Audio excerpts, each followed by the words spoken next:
And hi, this is Haley Lynn Gray, and I have a wonderful guest here today, and I am recording, and we are live, and this is a dear friend of mine. This is Mia Lamotte, and she is an image consultant, and this is such a fun job. I mean, it's almost like a dream job for me and a dream career, getting to help people look and feel and really, appear their best and do a lot to help them progress through their career. And it can just be such a huge, invaluable service. And I've been just so impressed as I've learned more about what she does, because it's not just about wearing the right clothes. It's that appearance, behavior, and communication. It's that whole package of putting you together to come across as the most professional person out there and to be able to help you really reach your goals in your career.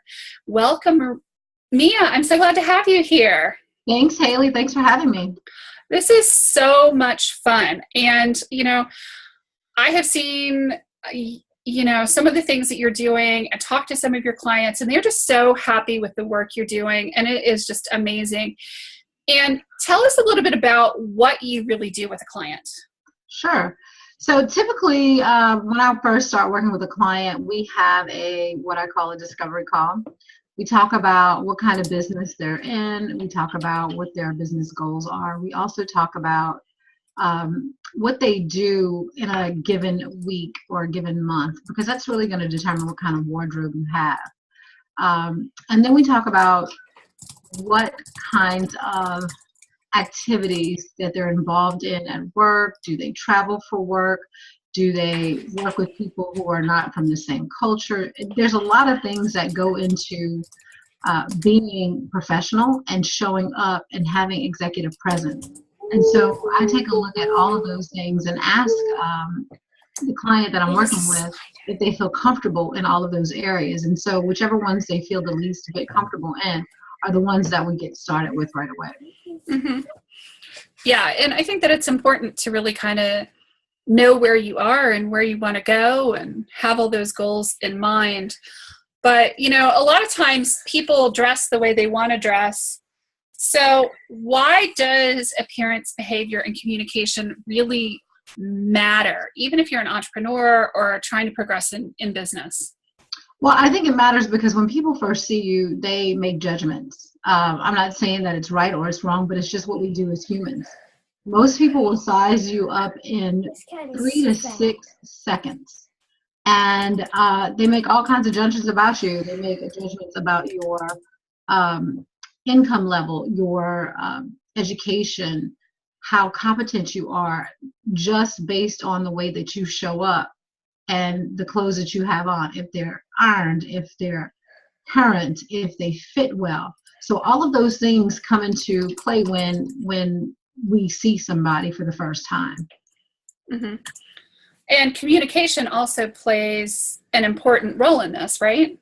It does. So once people get past what you look like, they will listen to you. And so if your voice is nasally, or if you if you use fillers like I just did, if you say and like and things like that a lot, people will say, oh, well, you really don't have a whole lot to say. So I work with folks around that kind of thing, especially if they're doing presentations or if they're wanting to go out networking. I kind of help them hone in on what they want to say and how they want to say it. And then that speaks to the whole behavior thing. So how do you act when you go to a networking event? How do you behave when you're invited to a party and you're sitting next to someone that you don't really like? Mm-hmm. How do you handle that with the host? So just those kinds of things, I think those things are really important, especially when you're in the business arena, and how you can make better choices and have great partnerships. Right. And I think that it is important to know that people are judging you from the second that you walk into the room, and it can go either way. Right. And not always quite in the way that you expect. Right. Because people do business with who they like, know, and trust. And if folks don't trust you when they first see you, they won't get to know you. You could be a great person. And, if they don't think that you're your standards of dress are up to par with what they're used to, then they might not even try to get to know you.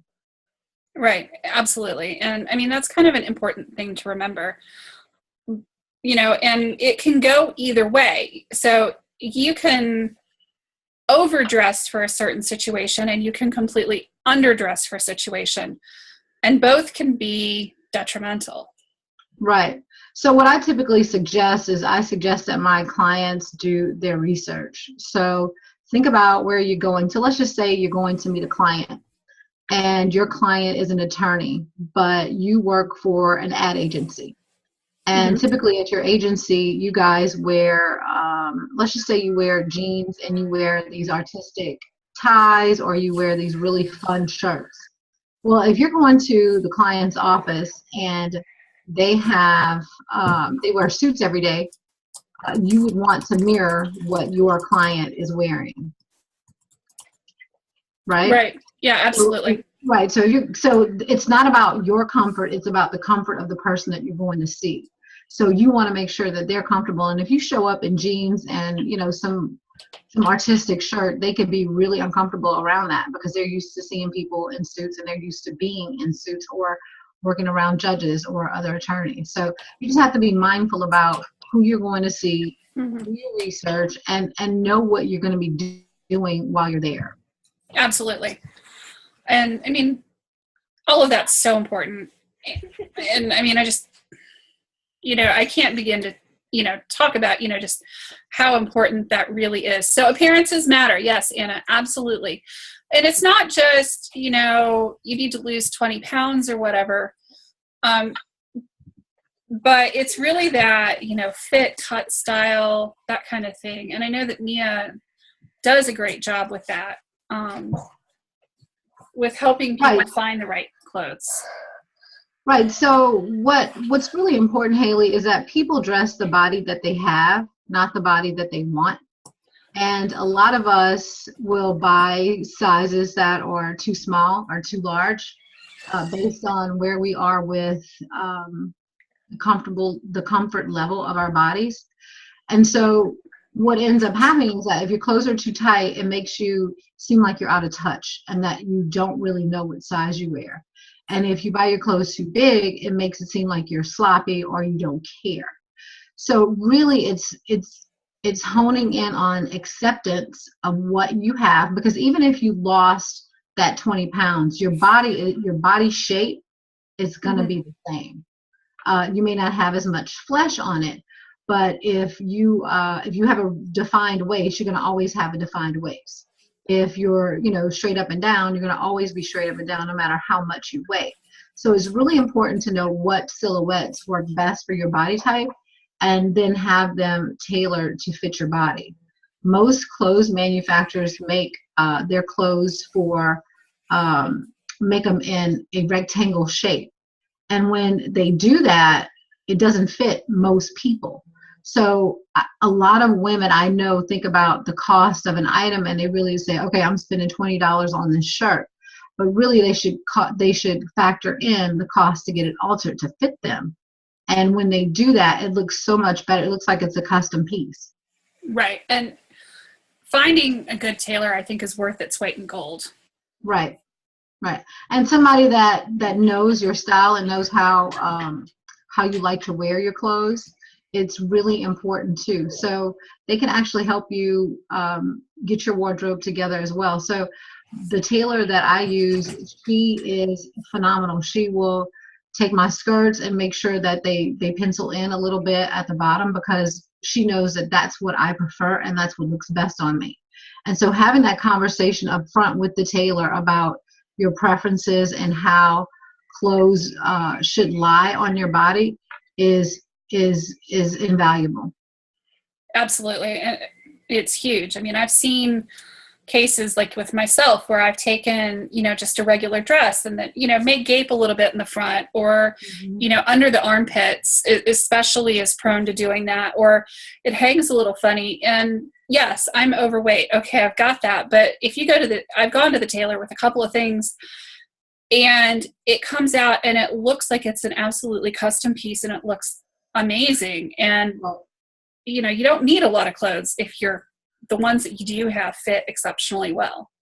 I agree. And, I really work with my clients to make sure that they have clusters. So when we shop for the initial shopping trip, their clothes are all going to fit together in some way.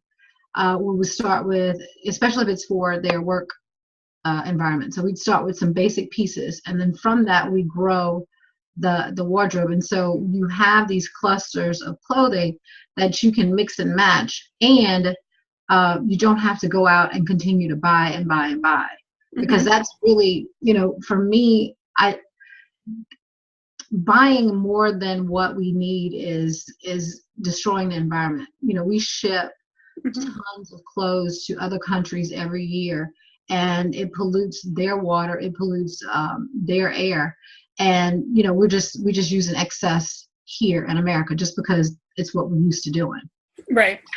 Yeah, so I definitely advise my clients, we work with what they have in their closet, and then we add to it, or we take away, or we tailor, or we refine. We do those kinds of things before we even go out shopping.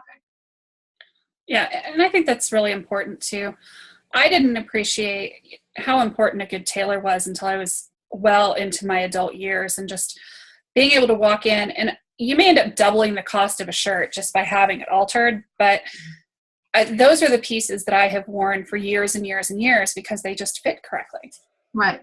And it's yours, because what ends up happening is that when it's tailored to fit you, it becomes a part of you. And that shines through when you start to walk into a room. When people know that you feel confident, it shows, because your clothes fit well. They're not too tight. The armholes aren't digging into, in your flesh. There's not drag lines across the front of your skirt, and you're able to move and maneuver around, and you feel comfortable. And you get to realize that being comfortable in a suit is not the same as being comfortable in your yoga pants and t-shirt. Yeah, that's a good point. It's not, wearing a suit is never going to be like wearing yoga pants and a t-shirt. Right. But it's definitely a fashion statement. So like, as far as shoes, what are your recommendations for, like, what shoes do you need in a wardrobe, and which ones do you look at people and you just kind of were like, how the heck did that end up in there? We're talking about a professional wardrobe, right? Right. So I say a basic black pump, depending on your coloring. So if you have dark hair, definitely a pair of basic black pumps. And I'm not talking about black platforms. I'm talking about a basic black pump, 3 inches, and also maybe even a pair of black flats. If you're blonde, I say do that in a nude. So something that's close to your hair color or your skin color. And it just really makes the eye keep moving up and down, which is really important, because I don't know if you've ever seen, if you look at somebody who's wearing a blonde that's wearing a really dark shoe, you're going to go straight to the shoes. And really, you want people's eye to keep moving up and down. And so that's why, so a basic pump, either in your hair color or your skin color, the same shoe in the flat. And make sure that those shoes are not more than 3 inches, because if they're more than 3 inches, it tends to get into the nighttime look, or even, some people can't even walk in those shoes. And absolutely. That's the worst thing that you can actually do. Yeah. Well, and knowing where the line is between daytime and nighttime wear is certainly important. Right. Exactly. Michelle Gladstone had a question. She says, Mia, do you think a jacket is a mandatory item for a businesswoman? I don't think a jacket is mandatory, but I do think that if you're going to look refined, I think 3-piece dressing, it's where it's at. So what I mean by that is, like, right now I have on this dress, but so a dress is considered 2 pieces because it's a top and a bottom. But if I were to add a necklace or add a jacket, it would make the look finished. So you should always strive to have on 3 pieces, whether it's, something that's adorning you here to add that 3rd layer, or if it's a jacket. So it doesn't have to be a suit jacket. It could be it could be one of those cardigans. It could be a vest. Just as long as you have, it could be a necklace. So as long as you have on that third piece that adds visual interest, I think you're fine. It's definitely more formal. So if you are in a formal situation, I would say yes, wear the jacket. Absolutely. And I know I certainly wore my fair share of jackets when I was at Fuqua in business school getting my MBA, because that was the dress code that we all wore. So what is like your recommendation as far as like pants, you know, if you're going to wear pants with an outfit, how should you be looking to have like pants fit properly in a business context? Sure. So the most flattering pants for most people will be the flat front pant. You want to be sure that your pant falls from your, you're welcome. Make sure that it falls from your hip to the top of your shoe.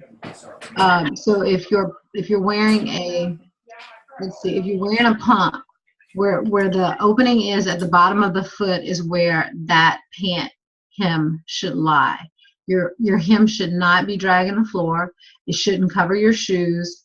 And you want them to not have the drag lines across the hips. So if you see that they do that, that means that they're too tight. So what you want to do is go up a size and then have them take the pants in at the waist. The other thing that you want to look for in fit is make sure that the butt doesn't sag. I see guys doing this all the time. They get a little belly, and then they put their pants below that belly, and then they have the crotch dragging, you know, and it looks like they have something dragging in their pants the whole time, and then the length is too long. So just make sure that you buy the size that fits the widest part of you, and then have the rest of it altered. That's good advice. You know, and I do see that, you know, that funny, like, you know, pulls and drags and stuff. What are your recommendations as far as makeup, you know, in a business setting? Oh, wow. That's a good question. I see a lot of girls that I work with, they have the hair, they have the nails, they have the false eyelashes. All of that is fun when you are going out. Makeup work should be really conservative. Do, you know, powder or foundation, depending on, you know, your skin type, eyeliner, mascara, blush, lipstick, and you want to keep it neutral. You don't want to wear lots of loud colors. You just don't want to detract from your competency as a person in business. And when you have all of those other distractions, it makes it seem like you're not competent. And the long talons, you know, that curl under or have all the decorative, all the decorations on it, you know, it's just, it makes for, it's all distracting. And when you hear those folks typing, it's even worse, you know. So my recommendation is keep the makeup really neutral. And if you're gonna, you know, you want your nails to be not super short, so you don't want to bite them all off, but you don't want them to be extremely long either. So my suggestion is either no polish, but make sure you're getting them manicured on a regular basis, clear, or something extremely neutral. I think that you can also do color, but you know, keep it within the family of the lipsticks that you would be wearing. Yeah, and I think that's awesome advice where, you know, keep it neutral, keep it calm. And I know that this isn't like really exciting to a lot of people, but it can make or break you getting clients. It can make or break you, you know, getting a job. It can make or break you getting a promotion. Right. There are several people that I've interviewed, you know, during my career, and those are the things that I would look at.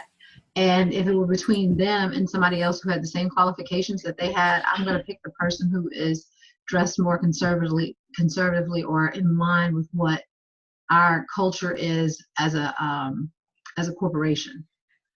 And, you know, I want to talk about that a little bit because I don't want people to think that we try to put them in a box, because that's not what I do.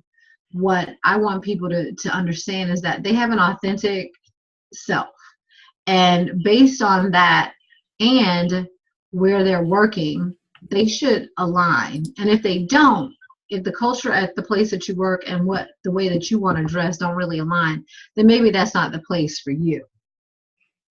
So that's something to consider. And I know a lot of people are like, well, I know a lot of CEOs that wear jeans and t-shirts and things of that nature, but they have to realize that they didn't always dress that way.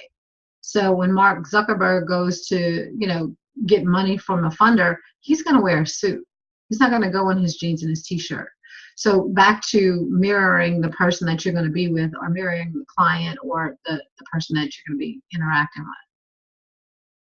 And I think that that's an important point, is to remember that, even those of us, and I come from a technology background for most of my career, that come from a techie background, even though you may see a lot of engineers wandering around in shorts or whatever, if you are having a meeting with somebody who is 2 or 3 levels up, or you're working towards getting a promotion, the shorts are gone. It is business casual or business formal all the way, all the time. And you're really trying to dress the part for what you're trying to achieve, not where you're at. Right, exactly. So, the other thing that folks get to realize is that when you're doing presentations, especially if your audience is going to be in business casual, you should be at least 2 levels dressed higher than them. And, the other thing that I thought about was that business casual is a really slippery slope. And, people don't realize that when you get dressed in that way, or not dressed, when you just kind of throw on something and you have no intention of being productive in the day, you just kind of, I'm just throwing this on because I have to put something on my body. It shows up in your work, and it shows up in the attitude. So when we get up and we get dressed and we feel good about ourselves, it shows in what we're doing, and it shows in how we show up in the rest of the world, because people notice that kind of stuff. Mm-hmm. Even if you don't see customers and you're not face to face with customers, it comes through in your voice. Yep, it does. There's a study done, and I don't have the statistics in front of me, that when you work with clients over the phone or online, like we're doing right now, if you're not sitting up straight, if you don't have your voice being projected, people can tell. If you're lying down on the phone, folks know what you're doing, because your energy is low. And so it just really helps when you put some intention into what you're wearing, what do you want them to see you as? How do you want to show up in the world? And I think it's just really important to kind of look at that.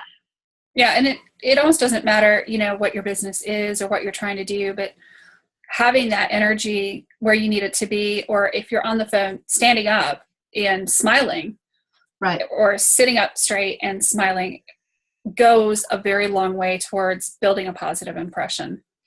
It does. And it has to be consistent too. You can't be one way today and then another way tomorrow and then another way next week. And I'm not saying absolutely to keep things boring or not to reinvent yourself, because I do that all the time. What I'm saying is that there should be a level that you don't fall below. So what I mean by that is, if you are, let's just say you're an independent makeup artist, and mostly you're doing makeup, you would always want to show up clean. You don't want to have makeup, splattered all over your clothes, and you want to appear the same, at least a minimum, the same way each time somebody sees you. So even if you're going to the grocery store and you're going to run into some of your clients, be really careful about that, because sometimes we go out for our, Starbucks run and we look like we just woke up and we still have on our PJs. Oh, nobody's going to see me. You're going to run into everybody that you know. It's happened to me before. So, we have to be really careful about not falling below that standard. Mm-hmm. And the other thing I want to talk about, when we talk about the consistency of our message, that applies to the vehicle we drive too. A lot of people don't think about their cars or their homes as an extension of their brand, because it's all about who we are. And if our cars are dirty, Or if our cars are messy, we have a client that gets in and we're like, well, maybe they don't know how to manage, their lives. So how can they Mhm. manage whatever we're going to be working on? Right. And it doesn't have to be an expensive car. No, not at all. I'm talking about being clean and neat. Yeah, exactly. Yeah.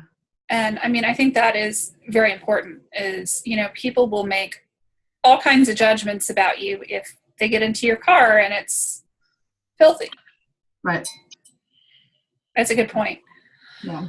One of the other pieces of, advice I've heard from, other image consultants as well is about, really making sure to pay attention to the details of how you're dressed, Right. you know, all around.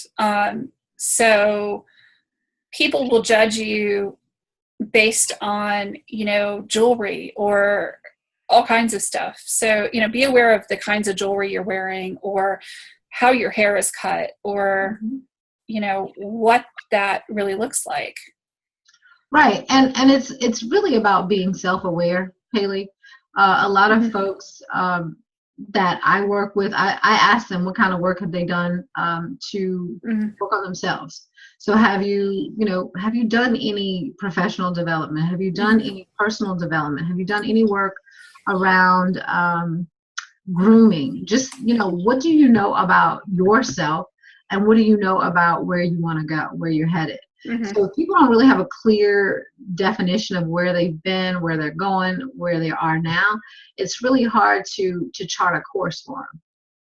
And so I think that that's one of the main things that I start off with my clients. I want to make sure that they are self-aware and that they know that, we get to do this work because it's fun, because we get to see what colors look best on you. We get to try on all kinds of different clothes if that's your thing. It's not really mine. So I like to pull my clothes and just, I get in, I get out. I'm not one of those lingering shoppers. But there are some people who do that and they love that and it's okay.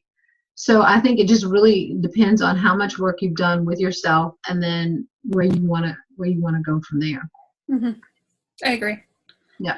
And I think it's, it is important to pay attention to, and it is important to our careers. Regardless of if you own the business or you're working for somebody else, it can make all the difference on whether you get a client or whether you get a promotion or somebody buys from you or not. Exactly. And I agree. that's really cool. Thank you. Yeah. How would somebody get in touch with you if they wanted to get in touch with you, Mia? So they can stop by my Facebook page, Lamotte International, and I think you're going to put that up there for me. I appreciate that. And then we would have a discovery call. So on the discovery call, it's typically about 30 minutes. I'll invite you to call me. We will talk about where you are, what are your goals, and what you're looking to achieve. So some people have already done a color analysis or they've done body analysis and they just want me to come in and take a look at what they have and reinvent some of the clothes, some of the wardrobe choices that they have. So maybe put some other outfits together. Or somebody may have a huge presentation coming up and they want me to coach them through that or tell them what they should wear to the presentation. So people come to me with a myriad of things that they want to work on. And so we just kind of have a conversation. If I feel like I can help you, I do. And if I can't, I'll refer you to a partner because I have lots of people that do some similar work and sometimes on a deeper level than I do. Fabulous. Yeah. And I think that it is worth everybody at some point in your adult life, preferably earlier rather than later, working with an image consultant and really thinking about what it is that looks good on you and makes you feel your best and your most powerful and professional. I agree. And, image consultants have image consultants. So don't think that, just because we do this work, I think that we're probably even more prone to making mistakes just because when you do something for a living, you sort of have blind spots when it comes to yourself. And it's really important for us too to say, take a step back and work with somebody else. And I mean, that's exactly what I've done. My first mentor is my image consultant. And she was the one who told me that. She was like, image consultants need image consultants. And she also told me that, you should start getting your clothes together for the image consultant conference a year ahead of time. But I didn't do that. Let's see. Yeah, Michelle Gladstone had a question. She said, you're guessing that you can only help people local to you. Is that correct? No, that's not correct. Just like we're on this Zoom right now, I can help people all over the world. Colors, having somebody's colors done, doing the color analysis is sort of a challenge because I have to send over the colors to the person via computer, so they're not actually something that we're going to be doing in person, which I'd love to do in person because I can tell and you can tell what's really resonating with you. And but everything else that I do can be done virtually. Perfect. Thank you for asking that question. Yeah, that's a great question, Michelle. Thank you so much. And I put up your link to your Facebook page. And if people really want to learn more about what an image consultant does and why you really need one in your business and in your career, check out Mia's page and, give her a call, set up a consultation. She'd be awesome. She's fabulous. Thank you, Haley. Thank you. Okay, so thank you, everybody. Anything else, Mia? No, thanks for being here and thanks for having me on the on your webcast. Thank you. Yeah.